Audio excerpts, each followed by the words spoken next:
Hey guys, and welcome back to this channel. In this video, I'll be showing you guys how you can duplicate your projects and how you can copy and paste them. So if you go to menu here and you go and select the back to home page, for instance, you want to duplicate a video and duplicate a project and edit it differently, you're just going to right click and select duplicate, or you can select this like three dots and then select duplicate, and it will copy and paste the project. It does take longer depending on like the media that you have, because it will duplicate the media that you have in the project, like all the videos, the photos that you've already imported. So for me, it will take longer because I do have a lot of media in there.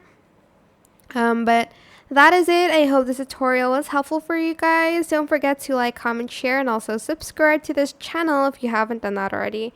If you have any more questions, just leave it in the comment section down below. I will try my best to answer them all for you guys. If you found this video helpful, please click the thanks button above the description box down below. Thank you so much for watching this video. Bye.